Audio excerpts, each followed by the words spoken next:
Good morning. It is 6 o'clock on the dot on this Thursday, July the 25th. I'm Will Puckett. Thank you for tuning in to Mountain News this morning.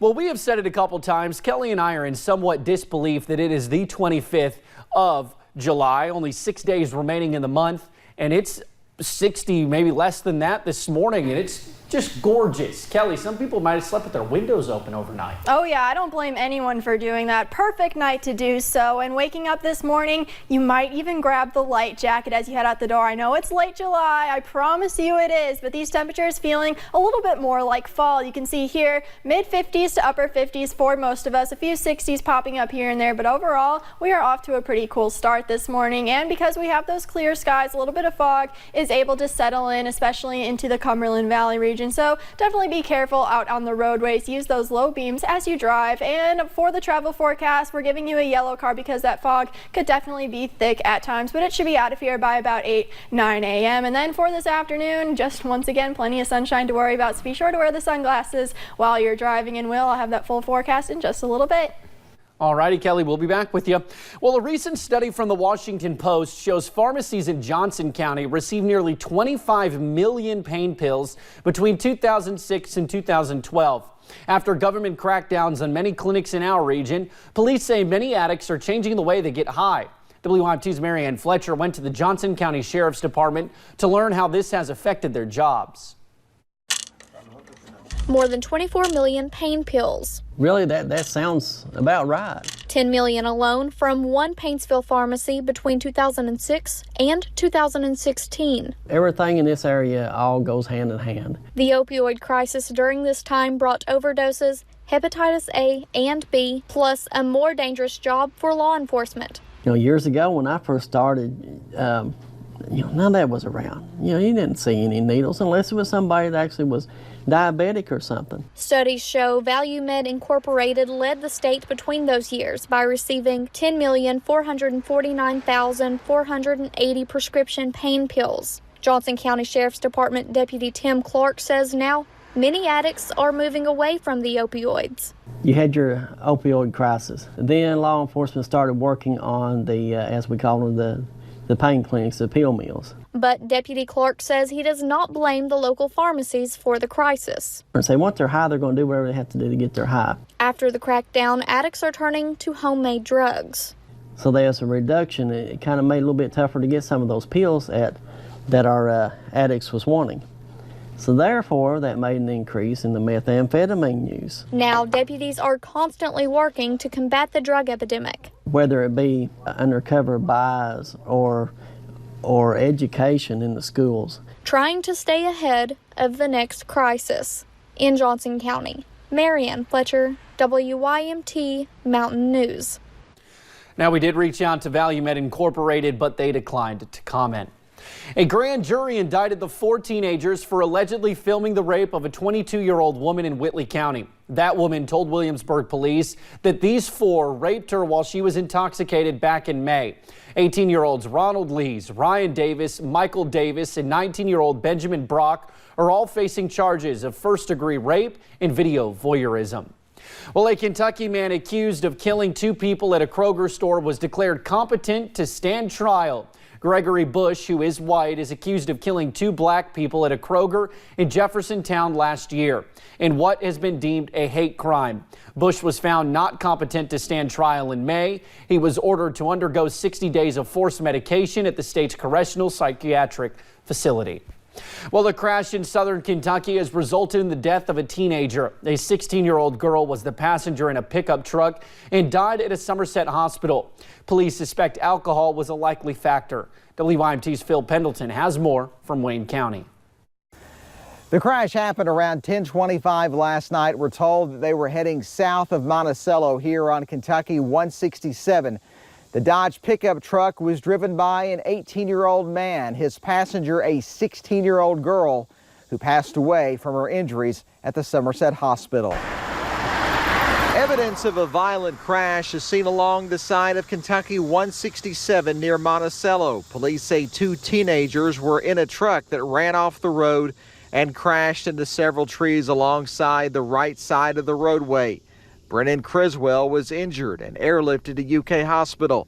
His passenger, 16-year-old Sarah E. Catron of the Alpha community, died at a Somerset hospital.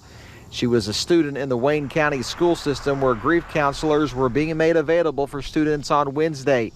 Police say they suspect alcohol was a factor in the crash.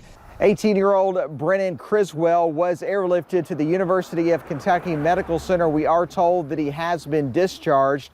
Kentucky State Police are still investigating. In Wayne County, Phil Pendleton, now back to you.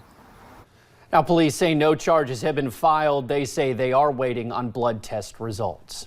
Well, a Pike County Central student lost her battle with leukemia yesterday. 16-year-old Shaylee Cobb died Wednesday morning.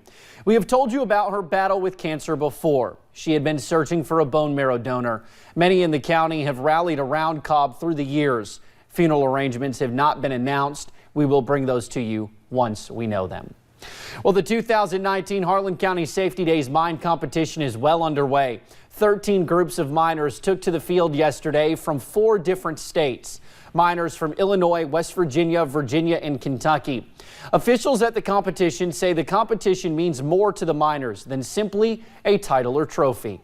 They're here showing their dedication on the field. And you know, it's sun's out, it's hot, and they don't care. They want to do this. So if there's a disaster, they're ready to go. The mine competition ends today.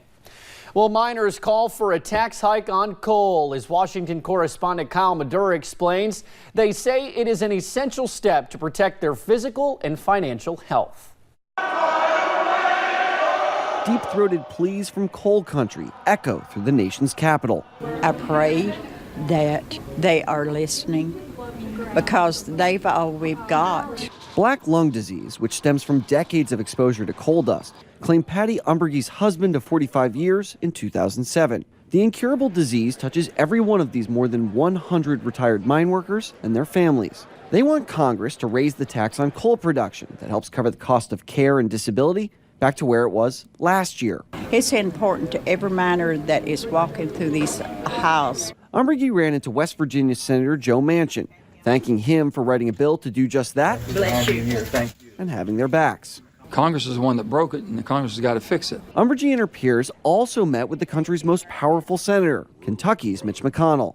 He did not commit to raising the coal production tax back up, but his staff says Congress's typical process will find the best way to protect miners. Spokespeople issued this statement, which reads in part, Senator McConnell and his staff have been working closely with interested parties regarding future funding for the program and will continue to ensure these important benefits are maintained. We need some action. 25,000 miners and their families depend on the Black Lung Disability Fund, and the disease is on the rise. The fund is billions in debt and expected to stay there unless Congress acts. In Washington, Kyle Madura, WYMT Mountain News. Well, the Kentuckians on the trip also met with staffers from Senator Rand Paul's office. A spokesperson says they are exploring ways to assist, but did not respond to our questions about specific proposals. A federal appeals court has thrown out a lawsuit filed by the families of 78 men who were killed in a 1968 mine explosion in West Virginia. The ruling yesterday by the 4th U.S. Circuit Appeals affirms a 2017 ruling by a federal judge. The men died after an explosion ripped through the Farmington No. 9 mine. Well, Air Force One touched down in West Virginia Wednesday evening. The president greeted supporters before being escorted to an awaiting limo. President Trump was in Wheeling for a private fundraising event hosted by Robert E. Murray, president and CEO of Murray Energy. Meanwhile, some in the area protested the president's arrival behind a banner paid for by the Ohio Democratic Party. The workers said President Trump had broken promises to them. They say the president promised to bring their jobs back to Lordstown 2 years ago and has not delivered.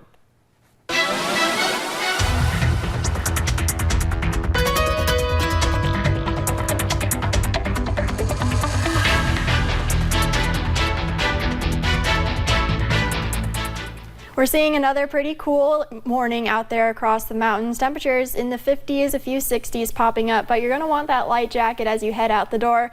58 in London right now, 55 in Harlan. Moorhead, you are at 57 in Logan, West Virginia, checking in at 59 degrees this morning. And we are still seeing a little bit of visibility issues that'll continue for the next 2 hours or so, especially into the Cumberland Valley region. So just be careful on the roadways. That patchy fog could definitely be dense at times, and definitely use those low beams as well. Now today we have plenty of sunshine on the way. A few clouds will scatter the sky here and there, but like I said, plenty of sunshine. Be sure to get out and enjoy this beautiful weather with those temperatures at a very comfortable 80 degrees by the time we get to the afternoon. I will have that full forecast in just a little bit.